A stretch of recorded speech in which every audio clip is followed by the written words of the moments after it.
So I'm still drawing into my cartridge paper with my Biro. What I've done is, to get more detail, which you'll be doing, I've actually taken a photograph of the area of the image so that I can just zoom in a little bit and just start to see a little bit more of that detail. Because when I'm talking about the squiggly bits here, what I'm realizing is, I know it's a bit blurry because we're using the photograph of the book, but you can start to see there's actually like little white, almost like they're not circles, they're just like random shapes.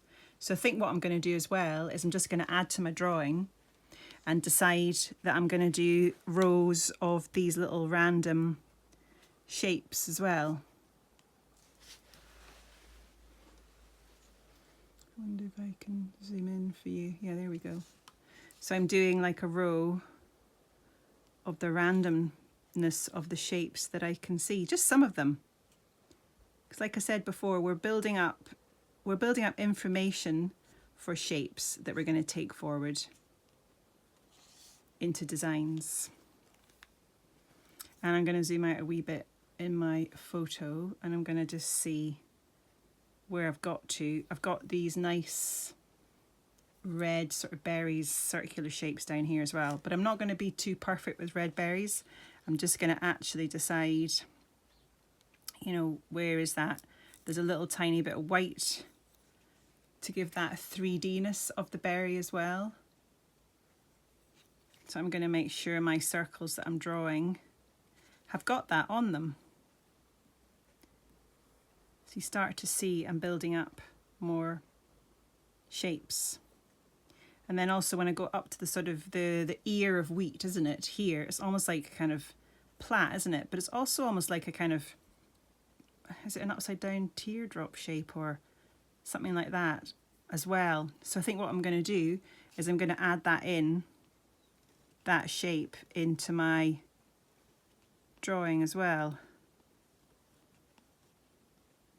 And again, you just get more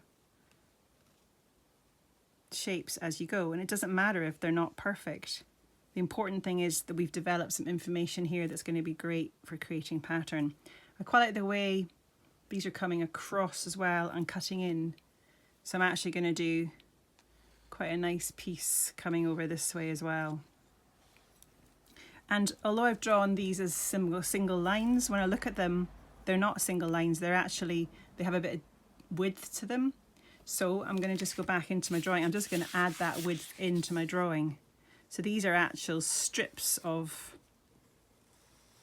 vegetation and wheat that adds a bit more depth to my page. And I'm going to have a look. There's something going on up here as well at the top of it. So I might add that in as well. This kind of shape. So it's coming up and in, and this bit here as well, my shape coming in to there. And I got some of these squiggles and dots as well that are here on my page. I might do a little bit more of those as well, bringing it over to this side. So we're kind of going, this is quite a dense bit of wheat sheaf.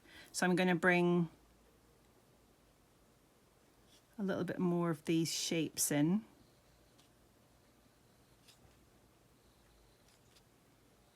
What shape is that? Leaf shape, I suppose, isn't it? It's like a teardrop as well. And then I'm also going to bring in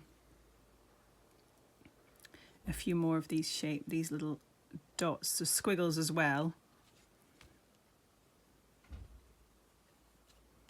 And I'm not wanting to fill the whole page, but I've got some squiggles coming in here.